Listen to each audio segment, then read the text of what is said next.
आज हम बात करने जा रहे हैं दो चरों के रैखिक समीकरण, जिसका ये भाग एक है। तो रैखिक समीकरण में सर्वप्रथम आने से पहले हम इसके कुछ पहले पदों को जानेंगे, जिसमें हमको चर राशि, अचर राशि, बहुपद, समीकरण और उस समीकरण का हल, और उसके पश्चात रैखिक समीकरण जो हमारा मेन टॉपिक है उस पर पहुँचेंगे। और रैखिक समीकरण को जानने के पहले ये जो मैं सर्वप्रथम में लिखा हूँ उनके परिभाषा को यहाँ पे जान लेंगे। उसके बाद रैखिक समीकरण की बात करेंगे। चर राशि वह राशि जिसका मान अज्ञात होता है, अर्थात जो कि हमेशा बदलते रहता है, परिवर्तन होते रहता है, उसको हम चर राशि कहते हैं। अचर राशि वह राशि जिसका मान ज्ञात होता है, नहीं बदलता, अर्थात वो फिक्स रहता है, उसको हम अचर राशि कहते हैं। तो ये जो चर राशियाँ हैं इसको x, y, z या फिर a, b, c के रूप में व्यक्त करते हैं। और अचर राशि जितनी भी संख्याएं हैं 1, 2, 3 या ऋण 5 या ऋण 1/2, इस प्रकार की जो संख्याएं हैं ये सभी संख्याएं अचर राशि होती हैं। अपने दैनिक जीवन से संबंधित अगर हम चर राशि और अचर राशि में कुछ एग्जाम्पल देखना चाहें तो एग्जाम्पल देखते हैं। यदि मैं एक ऑटो रिक्शा चालक की बात करूं और उसमें बैठा हुआ यात्री की बात करूं, तो यहाँ पे ध्यान देंगे ये जो ऑटो रिक्शा चालक है वो हमेशा एक ही बना रहेगा, ये अकेला रहेगा, कभी नहीं बदलेगा। और यात्री की बात करें तो समय के अनुसार हो सकता है इसमें 5 यात्री बैठे हों, 4 यात्री बैठे हों या 10 यात्री भी बैठ सकते हैं। तो इस प्रकार इस ऑटो रिक्शा चालक के लिए यात्री जो है बार बार बदल रहे हैं। तो ये जो यात्री जो होंगे वो हमारे चर राशि होंगे, और ये जो ऑटो रिक्शा जो चालक है वो हमारा अचर राशि होगा। ऑटो रिक्शा चालक अचर राशि होगा।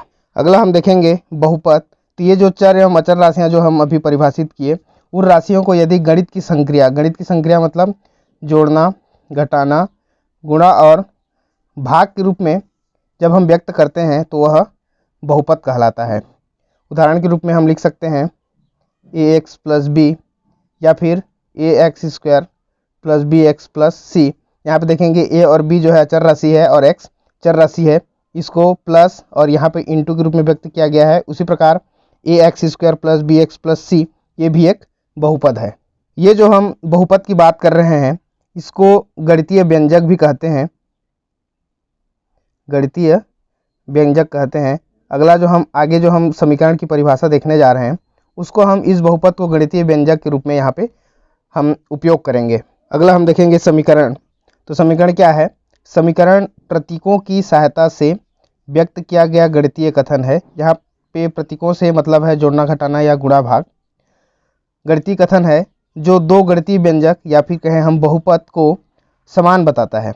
अर्थात यदि हम दो व्यंजक लें या कोई दो बहुपद लें, उन दोनों को समान या बराबर बताने की जो क्रिया है उसको हम समीकरण कहते हैं। समीकरण प्रायः दो या दो से अधिक व्यंजकों या फिर बहुपदों की समानता को दर्शाने के लिए प्रयुक्त किया जाता है। तो यहाँ पर जो हम दो या दो से अधिक व्यंजक की बात कर रहे हैं उन दोनों के बीच में इस प्रकार बराबर चिन्ह का हम प्रयोग करके समीकरण हम बना लेते हैं। मान जाए हम कहते हैं कि किन्हीं भी दो संख्याओं का योग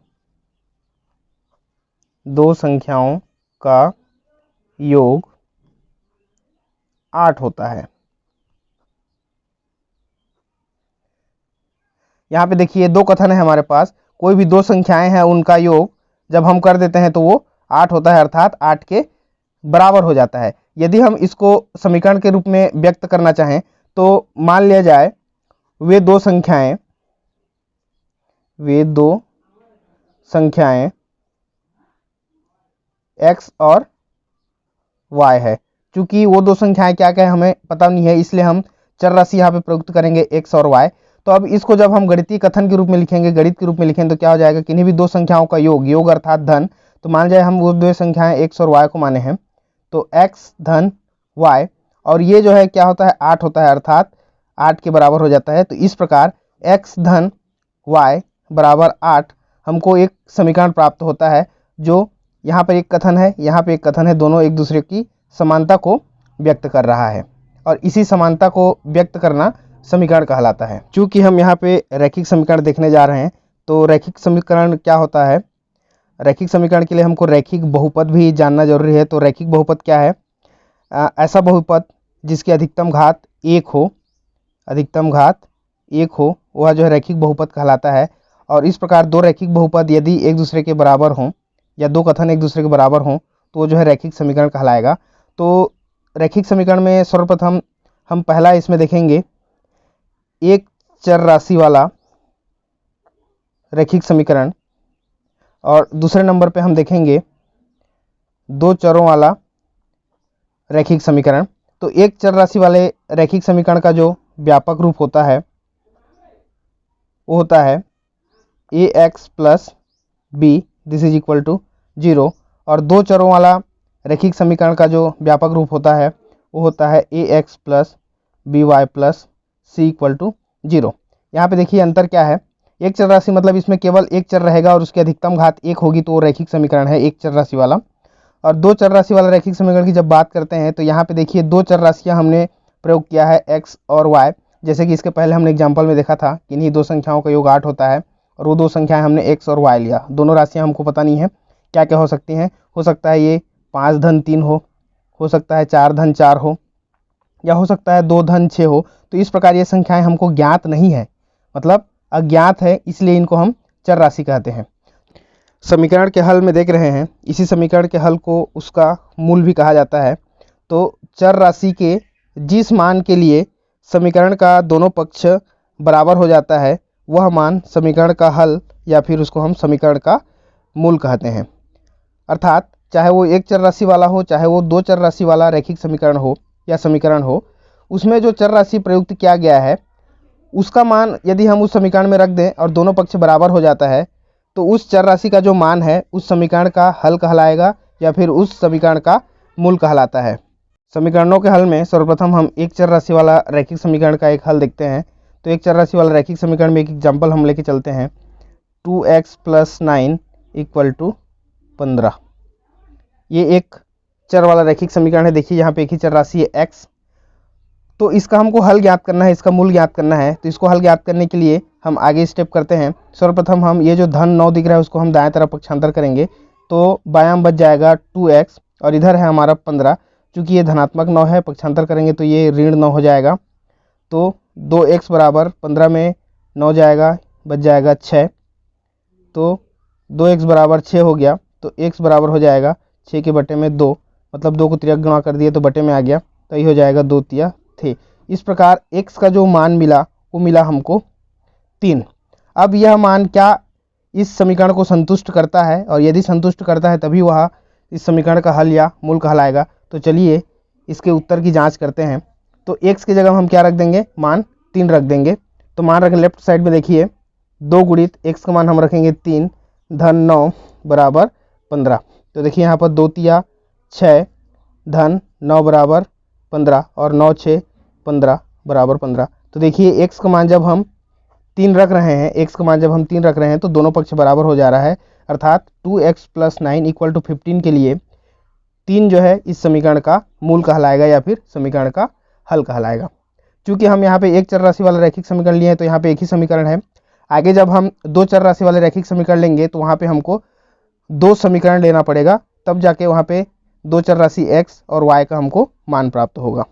नोट करने वाली बात, समीकरणों के गुण के बारे में थोड़ा सा देख लेते हैं कि कोई भी समीकरण मान लिया सत्य है, जैसे कि इसके पहले हमने एग्जाम्पल में देखा था कि किन्हीं भी दो संख्याओं का योग 8 होता है। ये हमारा एक समीकरण है दो चर राशि वाला।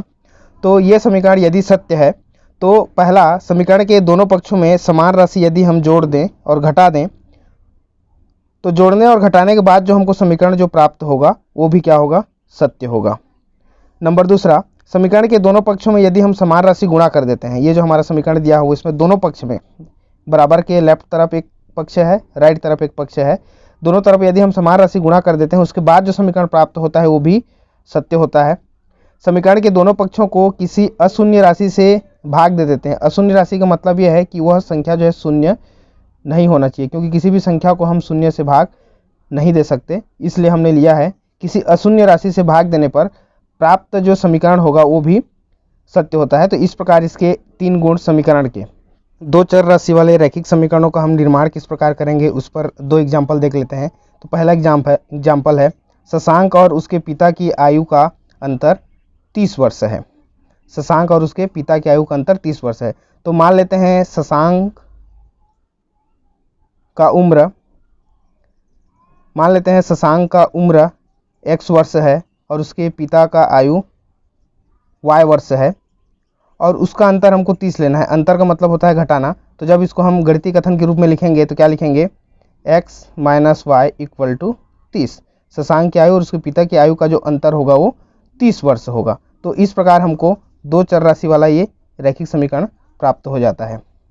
दूसरा हम एग्जाम्पल देखेंगे, किसी स्थान पर कुछ मुर्गियां व कुछ गायें रखी हुई हैं जिनके पैरों की संख्या 60 है। तो मान लेते हैं कि मुर्गियों की संख्या x है और गायों की संख्या जो है y है। तब इसको देखो कैसे हल करेंगे। चूँकि मुर्गियों में पैरों की संख्या 2 होगी, तो यदि x मुर्गी हैं तो उनमें पैरों की संख्या हो जाएगी 2x, उसका दुगुना हो जाएगा। और गायों की संख्या y है, चूँकि गाय में 4 पैर होंगे तो उनमें टोटल पैरों की संख्या जो हो जाएगी वो हो जाएगी 4y।